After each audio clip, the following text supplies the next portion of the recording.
Hello, I'm Alexis May, and welcome to the latest in our series of AI Med Talks, focusing on how data science is responding to the coronavirus pandemic. Today's discussion will focus on the collaboration between HealthSaas and AkeLex with the technical and advisory support of HP to launch COVID-19checkup.net, free AI-powered COVID-19 screening tool. To start us off though, I would be grateful if each panelist could introduce themselves, please. Fran, perhaps we could start with you, please. Sure, happy to. Hi, everyone. I'm Fran, Ayalasomayajula. I'm the head of population health worldwide at HP. We are excited to be able to have this conversation with you as we are very much focused on simplifying the process of onboarding remote care programs, and honored to be doing so with our team over at HealthSaas. Thank you, Fran. Steve? Good morning. My name's Steve Datena. I'm the founder of AkeLex. We've been working with HealthSaas for the last few years on providing a back-end AI solution to support their remote patient monitoring program. Excellent. And Frank? Good morning. I'm Frank Ille, founder and CEO of HealthSaas. We are a remote patient monitoring company here in Portland, Oregon. We've been partnering with AkeLex for about 3 years now to integrate their AI and ML technologies into our platform. Thank you all so much. And Frank, will you be kind enough to provide some background as to how this collaboration came about? So I was introduced to AkeLex and Steve by a peer probably about 5 years ago. And over time, we've become very good friends and co-workers together on this project. So in addition to the COVID-19 offering that we recently launched, as I mentioned before, we have brought their AI and ML technologies into our platform to provide more proactive patient monitoring and notifications to clinicians when a patient needs an intervention. Excellent. And Steve, you mentioned AkeLex bring the back end to all of this. Could you give us an understanding of what's going on behind the scenes? Sure. So what we've been doing with HealthSaas on the COVID-19 project is also very similar to what we've been doing with the more general remote patient monitoring program. So basically, we have a cloud-based solution that connects to the HealthSaas software, and they pass data to us.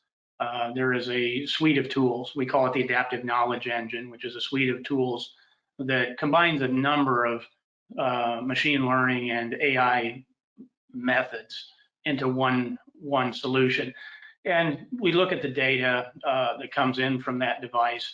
The AI analyzes that data, and then it develops a strategy for asking additional questions. So instead of having sort of a linear chatbot sort of solution, based upon the data that's entered into the system, the AI will then customize a next set of questions, kind of like a clinician would do, to sort of gather additional data to help define the problem a little more specifically to that individual. Okay, thanks, Steve. And Fran, can you elaborate a little on HP's role in all of this? Sure. We play two facets really. One is as a technical advisor, helping to guide the organizations and ensuring that some of the requirements that are necessary around things like universal design and accessibility are incorporated into the solutions that are being created. The other aspect, of course, is that HealthSaas offers a phenomenal remote patient monitoring solution.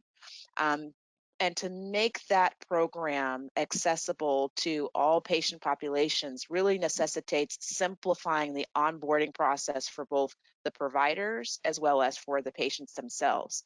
And so we essentially are a single source from which a healthcare organization can have access to all their technology-enabled needs. So we work directly in tandem with HealthSaas to ensure that both the providers as well as the patients have the kitted solutions for monitoring that's necessary.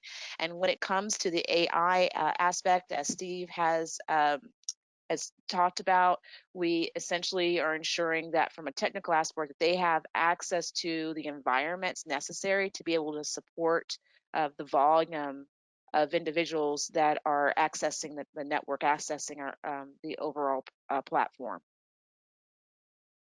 Okay, thank you all for that. I mean, we're talking about remote patient monitoring systems a lot at the moment and other digital health solutions.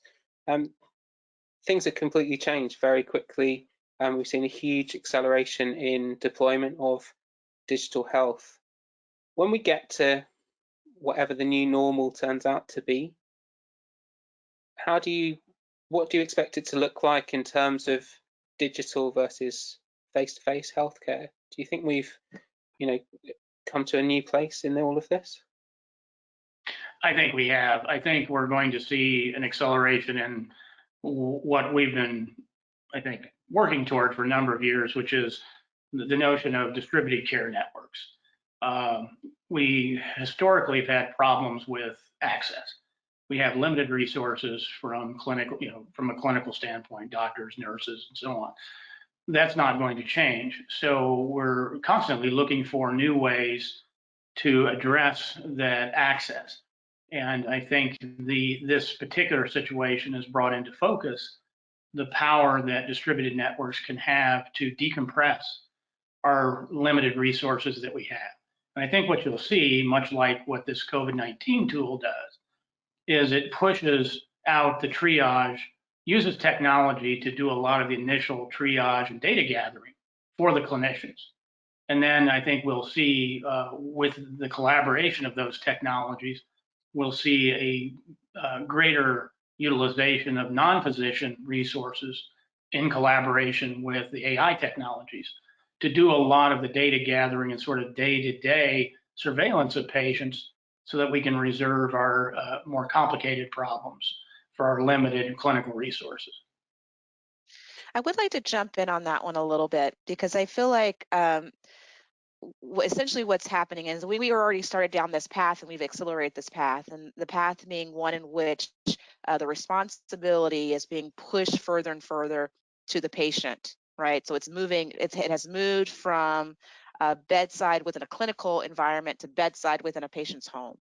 And what we have exposed over the course of trying to manage COVID-19 has been a realization that the internet, as an example, is a necessary utility, and that perhaps it, like other utilities, should be regulated.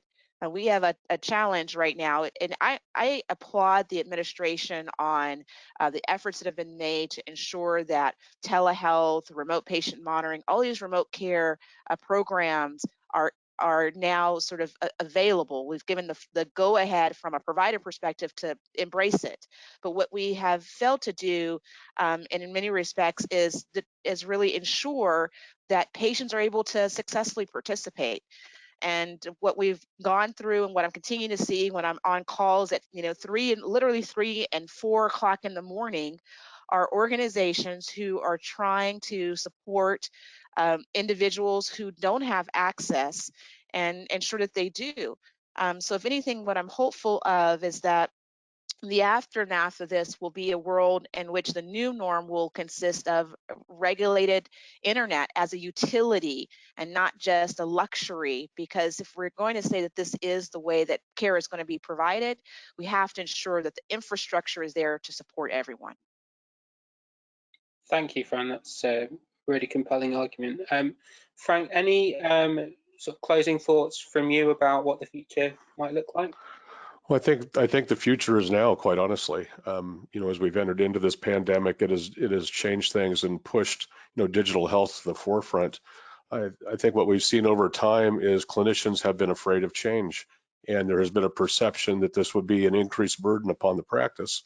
And what we're able to demonstrate to them in collaboration with AkeLex and HP is a low to no friction solution, both for the patient and the provider, so where we can utilize the AI to do some more advanced predictions and help provide more data to the clinician and only consume their time when absolutely necessary. So I know what we're hearing now is how surprised they are how easy it is. You know, we subscribe to a very low to no friction solution for both patient and clinicians. I think we're demonstrating that quite well, as is the industry as a whole. Thank you. Thank you all so much for joining us today, Fran, Steve, Frank, for your time. And thanks to everyone for joining us. Please do make sure to like, share and subscribe to these videos as we seek to spread the word about how organisations are responding to this current crisis. And keep an eye out for more AI Med talks at www.ai-med.io.